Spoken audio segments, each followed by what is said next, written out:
Admission opens at Shankar IAS Bengaluru campus. ಎಲ್ರಿಗೂ ನಮಸ್ತೆ. ಇದು ಒನ್ ಇಂಡಿಯಾ ಕನ್ನಡ. ನಾನು ಪ್ರತಿಮಾ. ಸಾಮಾನ್ಯವಾಗಿ ಕೆಲವು ಹೆಣ್ಣುಮಕ್ಕಳು ತಮ್ಮ ಎಡಗಾಲಿಗೆ ಕಪ್ಪು ದಾರ ಅಥವಾ ಮಣಿಗಳಿಂದ ತಯಾರಿಸಿರೋ ದಾರವನ್ನ ಕಟ್ಕೊಂಡಿರ್ತಾರೆ. ಅನೇಕ ಬಾಲಿವುಡ್ ಸೆಲೆಬ್ರಿಟಿಗಳು ಕೂಡ ತಮ್ಮ ಕಾಲಿಗೆ ಕಪ್ಪು ದಾರವನ್ನ ಕಟ್ಟಿರೋದನ್ನ ನೀವು ನೋಡಿರಬಹುದು. ಇಷ್ಟಾದ್ರೂ ಕೆಲವರು ಫ್ಯಾಷನ್ ಅಂತ ಕೂಡ ಈ ತರ ಕಪ್ಪು ದಾರವನ್ನ ಕಾಲಿಗೆ ಕಟ್ಕೊಳ್ತಾರೆ. ಆದ್ರೆ ನಾವಿವತ್ತು ಇದರ ಹಿಂದಿರೋ ಧಾರ್ಮಿಕ ಅಂಶಗಳು ಏನೇನು, ಜ್ಯೋತಿಷ್ಶಾಸ್ತ್ರ ಏನ್ ಹೇಳುತ್ತೆ ಅನ್ನೋದನ್ನ ತಿಳಿಸ್ತೀವಿ. ನಾವೆಲ್ಲರೂ ಕೆಟ್ಟ ಕಣ್ಣು ಅಥವಾ ನಕಾರಾತ್ಮಕ ಶಕ್ತಿಗಳ ಬಗ್ಗೆ ಕೇಳಿರ್ತೀವಿ. ಈ ಕಪ್ಪು ದಾರವನ್ನ ಹಾಕೊಳ್ಳೋದ್ರಿಂದ ನಕಾರಾತ್ಮಕ ಶಕ್ತಿಗಳು ವ್ಯಕ್ತಿಯಿಂದ ದೂರ ಇರುತ್ತಂತೆ. ಇದು ನಿಜಾನಾ? ಬನ್ನಿ ಇದ್ರ ಬಗ್ಗೆ ತಿಳಿಸ್ಕೊಡ್ತೀವಿ. ಮಹಿಳೆಯರು ಕಪ್ಪು ದಾರವನ್ನ ಕಟ್ಟೋದು ಯಾಕುತ್ತಾ? ಶನಿಯನ್ನ ಅತ್ಯಂತ ಶಕ್ತಿಶಾಲಿ ಗ್ರಹ ಅಂತ ಹೇಳ್ತಾರೆ. ನ್ಯಾಯದ ದೇವರು ಅಂತ ಕೂಡ ಕರೆಯೋ ಶನಿದೇವ ಇದರ ಒಡೆಯ. ಶನಿದೇವನ ಕೋಪ ಎಲ್ರಿಗೂ ಗೊತ್ತಿದೆ. ಅಂತಹ ಪರಿಸ್ಥಿತಿಯಲ್ಲಿ ಶನಿ ಗ್ರಹವನ್ನ ಬಲಪಡಿಸೋದಕ್ಕೆ ಅಥವಾ ಶನಿ ದೋಷವನ್ನ ನಿವಾರಿಸಲು ಕೆಲವರು ಕಾಲುಗಳಿಗೆ ಕಪ್ಪು ದಾರವನ್ನ ಕಟ್ಕೊಂಡಿರ್ತಾರೆ. ಇನ್ನು ಶನಿಯ ಕೋಪದಿಂದ ನಿಮ್ಮ ಆರೋಗ್ಯ ಹದಗೆಡಬಹುದು ಅಥವಾ ನೀವು ಹಣಕಾಸಿನ ಅಡೆತಡೆಗಳನ್ನ ಫೇಸ್ ಮಾಡಬೇಕಾಗಿ ಬರಬಹುದು.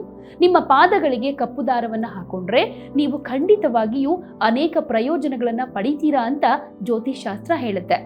ಇನ್ನು ಆರ್ಥಿಕ ಸ್ಥಿತಿಯನ್ನ ಸುಧಾರಿಸೋದಕ್ಕೆ ಕಪ್ಪು ದಾರವನ್ನ ಧರಿಸ್ತಾರೆ. ಹೌದು, ಬಹಳ ಟೈಮ್ನಿಂದ ಹಣಕಾಸಿನ ತೊಂದರೆಗಳು ಏನಾದರೂ ಎದುರಿಸ್ತಾ ಇದ್ರೆ ಅಥವಾ ವ್ಯವಹಾರದಲ್ಲಿ ಪದೇ ಪದೇ ನಷ್ಟವನ್ನು ಅನುಭವಿಸ್ತಾ ಇದ್ರೆ ಅದಕ್ಕೆ ಕಾರಣ ನಿಮ್ಮ ಜಾತಕದಲ್ಲಿ ಯಾವುದೇ ಗ್ರಹದ ದುರ್ಬಲ ಸ್ಥಾನ ಕೂಡ ಆಗಿರಬಹುದು. ನೀವು ಸ್ವಲ್ಪ ಪರಿಹಾರವನ್ನ ಪಡಿಬೇಕು ಅಂತ ಅಂದ್ಕೊಂಡ್ರೆ ನೀವು ನಿಮ್ಮ ಪಾದಗಳಿಗೆ ಕಪ್ಪು ದಾರವನ್ನ ಧರಿಸಬೇಕು ಅಂತಾನು ಜ್ಯೋತಿಷ್ಶಾಸ್ತ್ರ ಹೇಳುತ್ತೆ. ಹಾಗೇನೆ ದುಷ್ಟ ಕಣ್ಣಿನಿಂದ ಈ ಕಪ್ಪು ದಾರ ರಕ್ಷಣೆ ಮಾಡುತ್ತಂತೆ. ಕೆಲವೊಂದ್ಸಲ ಎಲ್ಲವೂ ಒಳ್ಳೆಯದಾಗಿದ್ರೂ ಇದ್ದಕ್ಕಿದ್ದ ಹಾಗೆ ಎಲ್ಲವೂ ಕೆಟ್ಟದಾಗ್ಬಿಡತ್ತೆ. ಇಂತಹ ಸ್ಥಿತಿಯಲ್ಲಿ ಕಪ್ಪು ದಾರವನ್ನ ಧರಿಸಬೇಕು. ಹಿಂದೂ ಧರ್ಮದಲ್ಲಿ ದೃಷ್ಟಿಕೋನದ ಬಗ್ಗೆ ಅನೇಕ ಉಲ್ಲೇಖಗಳಿದೆ. ದುಷ್ಟ ಕಣ್ಣು ಅಂತ ಹೇಳಿದ್ರೆ ಅದೇ ಅರ್ಥ. ಅಂಥ ಟೈಮ್ನಲ್ಲಿ ಕೆಟ್ಟ ಕಣ್ಣನ್ನ ತಪ್ಪಿಸೋದಕ್ಕೆ ಅಥವಾ ಕೆಟ್ಟ ಕಣ್ಣುಗಳನ್ನ ತೆಗೆದು ಹಾಕೋದಕ್ಕೆ ಜ್ಯೋತಿಷ್ಯದಲ್ಲಿ ಅನೇಕ ಪರಿಹಾರಗಳನ್ನ ಹೇಳಲಾಗಿದೆ.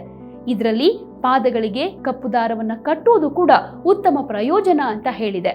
ವಿಶೇಷವಾಗಿ ಯಾವುದೇ ನಕಾರಾತ್ಮಕ ಶಕ್ತಿಯು ನಿಮ್ಮನ್ನ ಕಾಡ್ತಾ ಇದ್ರೆ ಅದು ಕಪ್ಪು ದಾರ ಕಟ್ಟೋದ್ರಿಂದ ನಾಶವಾಗುತ್ತಂತೆ. ಇನ್ನು ರಾಹು ಮತ್ತು ಕೇತು ಗ್ರಹವನ್ನ ಇದು ಬಲಪಡಿಸುತ್ತಂತೆ. ಹೌದು, ರಾಹು ಮತ್ತು ಕೇತು ಗ್ರಹಗಳು ಸಹವ್ಯಕ್ತಿಯ ಜೀವನದ ಮೇಲೆ ಹೆಚ್ಚು ಎಫೆಕ್ಟ್ ಉಂಟು ಮಾಡುತ್ತೆ. ನಿಮ್ಮ ಜಾತಕದಲ್ಲಿ ಈ ಎರಡೂ ಗ್ರಹಗಳು ಏನಾದ್ರೂ ದುರ್ಬಲವಾಗ್ಬಿಟ್ರೆ ನೀವು ಈ ಕಾಲಿಗೆ ಕಪ್ಪು ದಾರವನ್ನ ಕಟ್ಕೊಳ್ಬಹುದು. ನಿಮ್ಮ ವೈಯಕ್ತಿಕ ಜೀವನದ ಮೇಲೂ ಕೂಡ ಇದು ಹೆಚ್ಚು ಎಫೆಕ್ಟ್ ಉಂಟು ಮಾಡುತ್ತೆ. ಈ ವಿಷಯಗಳನ್ನ ನಿಜಕ್ಕೂ ನೀವು ನೆನಪಲ್ಲಿ ಇಟ್ಕೊಳ್ಳಿ.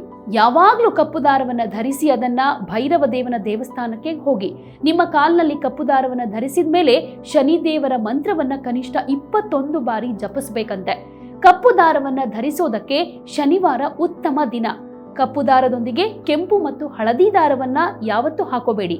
ಕಪ್ಪು ದಾರವನ್ನ ಧರಿಸಿದ ಮೇಲೆ ನೀವು ಪ್ರತಿದಿನ 11 ಸಲ ಗಾಯತ್ರಿ ಮಂತ್ರವನ್ನ ಪಠಿಸಬೇಕು. ಯಾಕೆಂದ್ರೆ ತುಂಬಾ ಮಂದಿ ಕಾಲಿಗೆ ಕಪ್ಪು ದಾರ ಕಟ್ಕೊಂಡ್ರೆ ಒಳ್ಳೇದಾಗುತ್ತೆ, ದೃಷ್ಟಿ ಬೀಳೋದಿಲ್ಲ ಅಂತ ಕಟ್ಕೊಳ್ತಾರೆ. ಆದ್ರೆ ಕೆಲವು ನಿಯಮಗಳನ್ನ ಪಾಲಿಸೋದಿಲ್ಲ.